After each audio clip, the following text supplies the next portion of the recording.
La voix de Solène me trancha, aussi nette et froide qu'un éclat de verre. « Tu ne seras jamais à la hauteur. » Ces mots ne m'avaient pas simplement blessé. Ils avaient fissuré quelque chose en moi. À cet instant, je n'étais plus son partenaire. Et encore moins le père de nos enfants. J'étais devenu un poids dont elle rêvait seulement de se débarrasser. Et tandis que je restais figé, observant la vie que je croyais solide s'effondrer en une seule seconde, j'ai ressenti pour la première fois ce que signifie être vraiment abandonné. Je m'appelle Jonah Bellivier, et cette nuit-là, j'ai tout perdu. La journée avait commencé comme toutes les autres, mais le soir venu, le sol s'était dérobé sous mes pieds. Un responsable que je connaissais à peine m'avait fait venir dans son bureau, avait fait glisser un dossier vers moi et m'avait remercié pour mes années de service. Simple, banal. Sans avertissement, sans discussion, juste un hochement de tête poli qui sonnait comme une expulsion. Mon travail, ma stabilité. Des heures de labeur, de sueur et de force investies dans des chantiers, ayant redessiné des silhouettes urbaines. Tout cela tenait désormais dans un carton que je portais jusqu'à ma voiture. Au-dessus reposait mon casque, rayé, cabossé, autrefois symbole de fierté. Il ressemblait maintenant à une pierre tombale dressée sur la vie que je croyais avoir bâtie. Je rentrais chez moi dans un silence lourd, répétant mentalement des mots de réconfort qui refusaient de franchir mes lèvres. Mais en franchissant le seuil, il était déjà trop tard pour parler. Solène m'attendait dans le salon, les bras croisés, le regard si fixe et glacé qu'un frisson me parcourut la peau. Elle ne me regardait pas avec colère, mais avec une certitude froide qui m'immobilisa. Elle m'annonça qu'elle partait, et pas seule. Elle prenait Isée et Éléane avec elle. Éléane éclata en sanglots, agrippée à la bretelle de son petit sac, comme si elle s'y accrochait pour ne pas tomber. Isée restait immobile, les lèvres serrées, ses yeux allant de l'un à l'autre, cherchant désespérément un point d'ancrage. À cet instant, le monde bascula. Je n'avais plus de travail. Ma famille m'échappait entre les doigts, comme de l'eau. Quand la porte d'entrée claqua derrière eux, le silence s'abattit sur la maison, avec une telle lourdeur que j'avais du mal à respirer.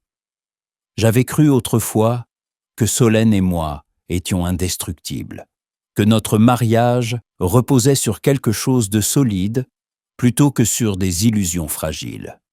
Mais la mémoire s'est arraché les voiles des illusions. Les vieilles disputes remontèrent, l'argent, les opportunités que je n'avais jamais su saisir.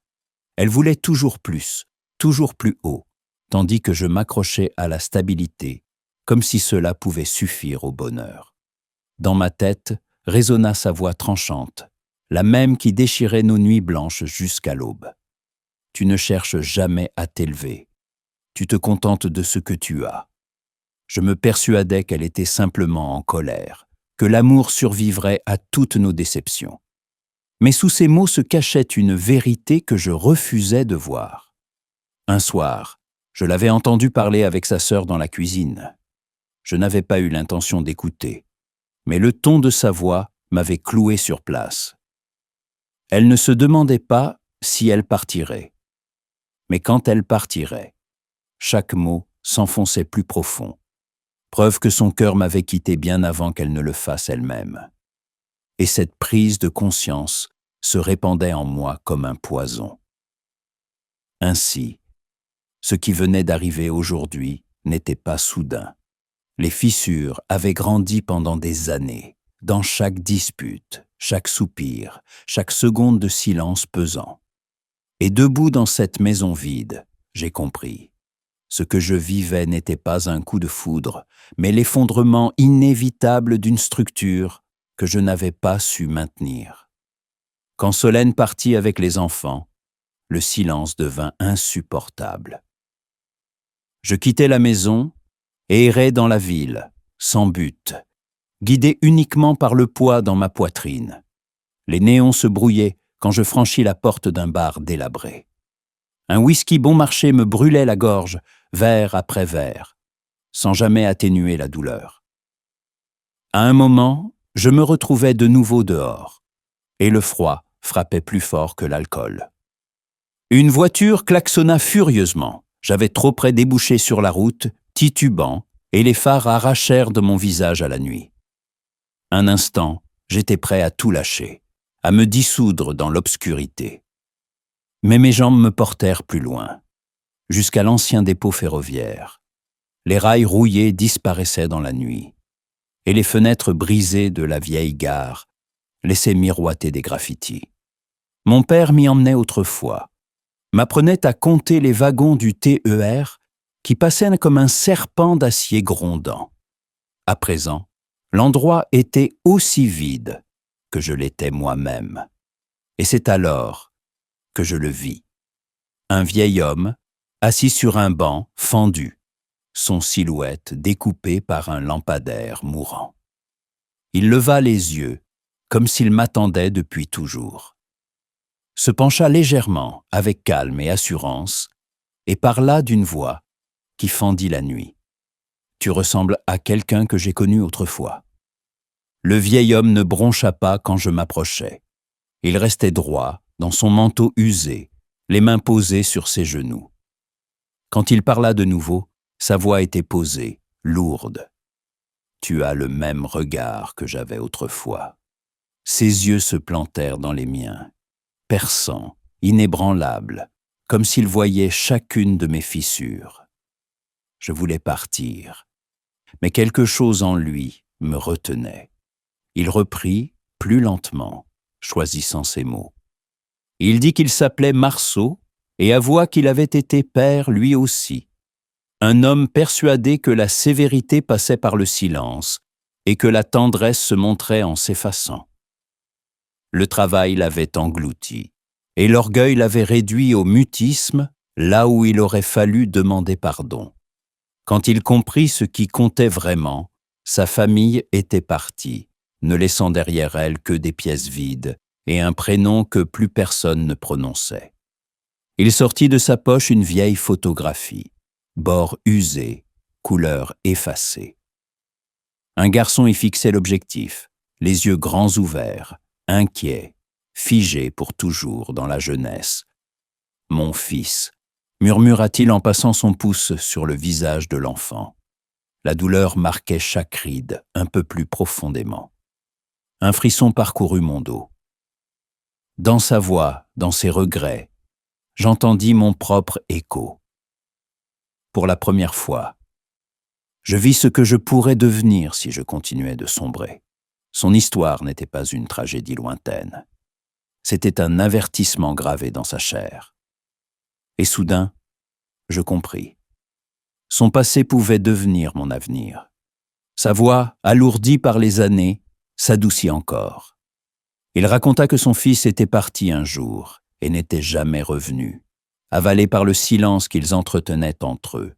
Marceau avait cherché, attendu, prié.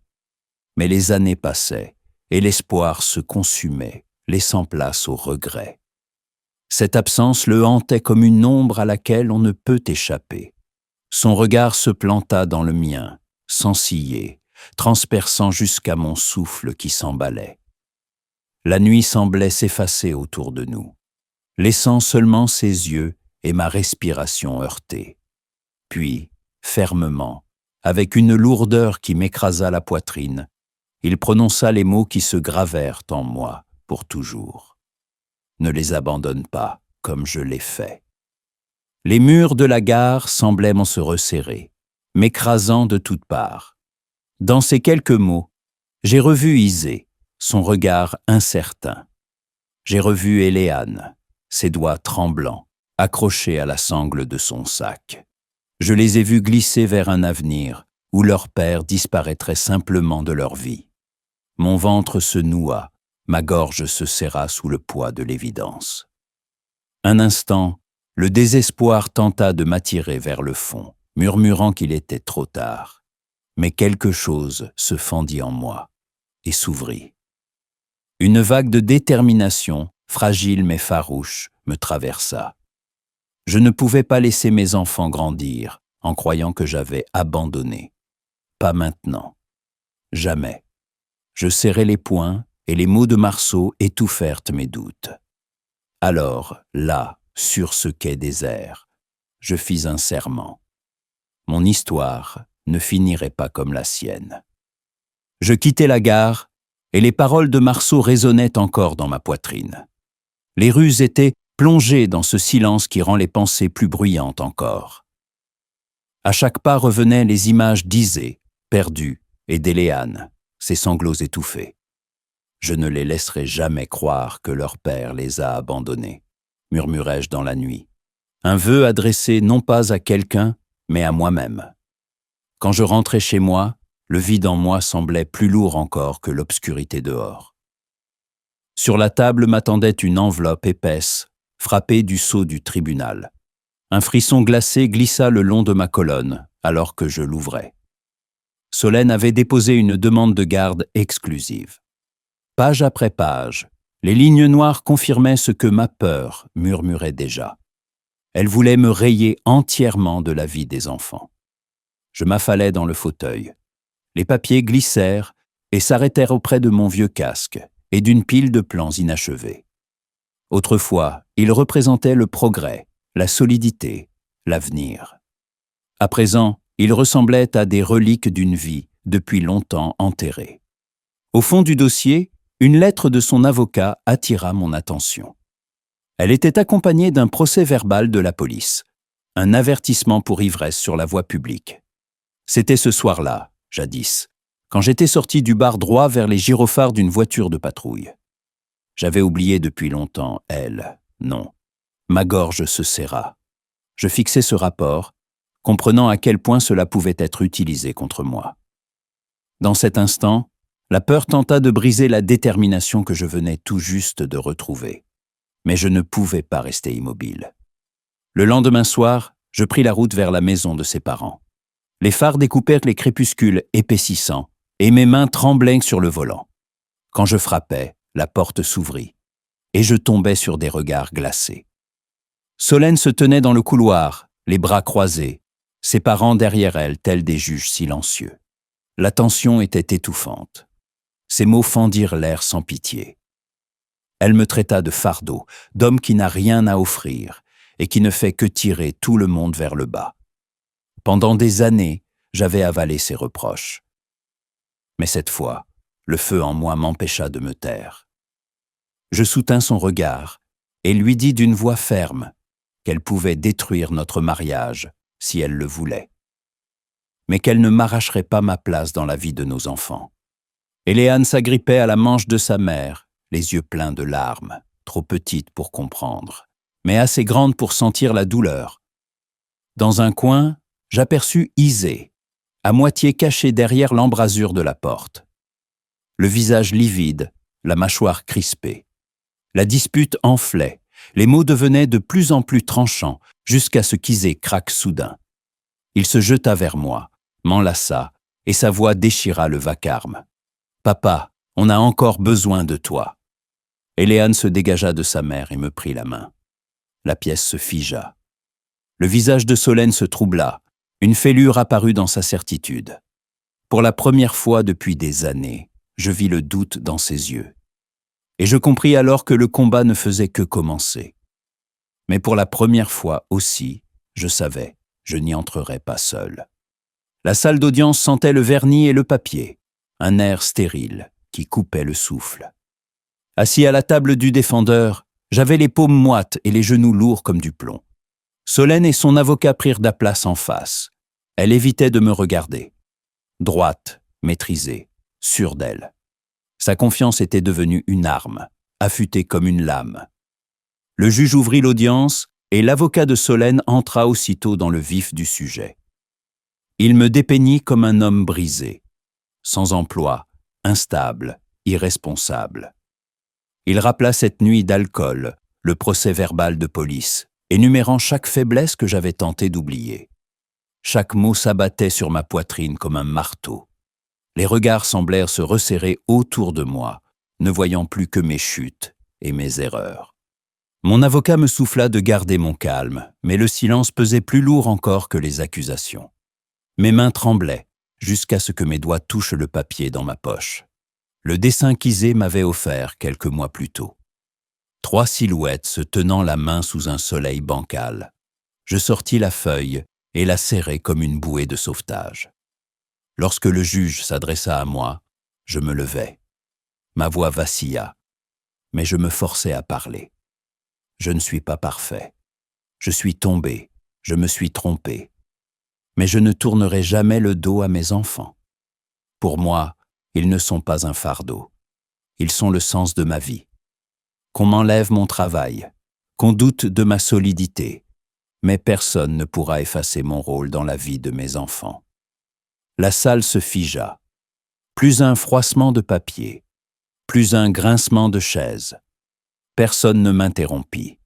Le visage de Solène se crispa, à peine. Mais quelque chose en elle avait changé. Et alors se produisit ce que personne n'attendait.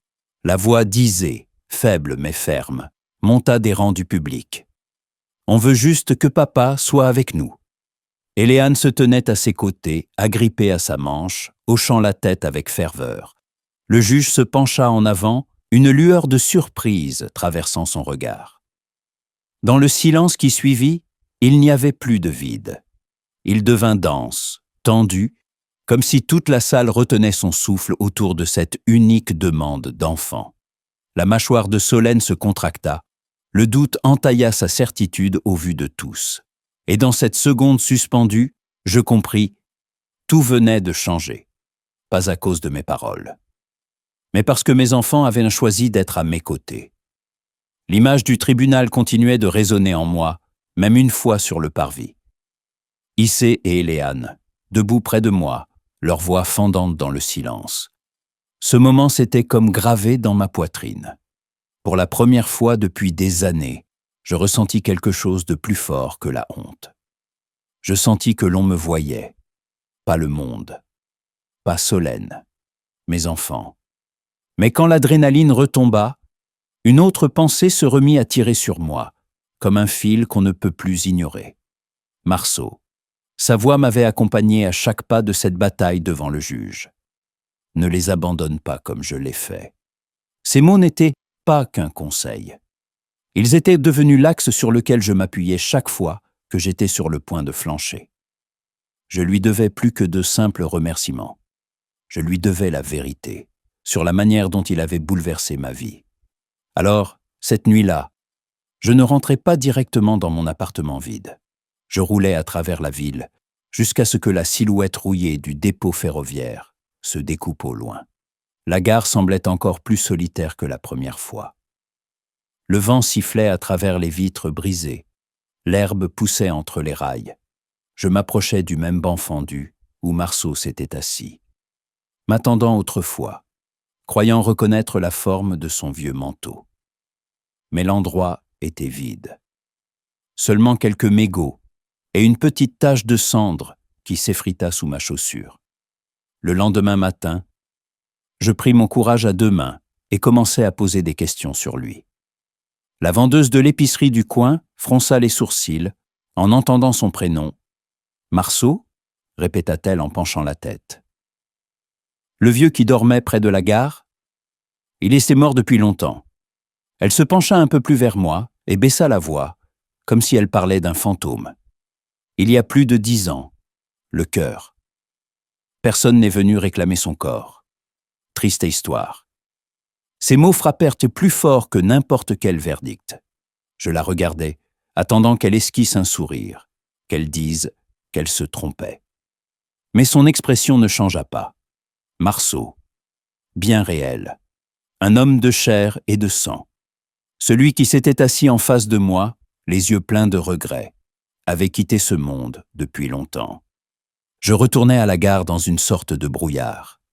Chaque grincement de planche, chaque halo de lumière du lampadaire semblait murmurer son nom. Ma poitrine se serra lorsque j'arrivai devant le mur couvert de graffitis, tendu comme des cicatrices. Au milieu de ce chaos de lignes et de mots délavés, je le vis, une phrase, irrégulière, à moitié effacée, mais encore lisibles. Ne les abandonne pas. Je passai la main sur la peinture rugueuse, des éclats s'effritèrent sous mes doigts.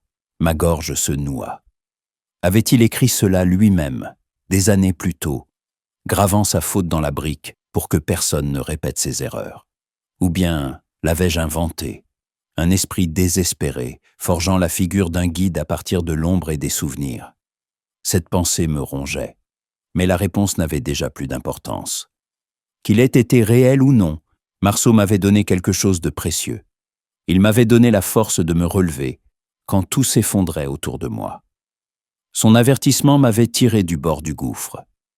Je m'assis sur ce même banc où il s'était un jour penché vers moi, le regard brûlant.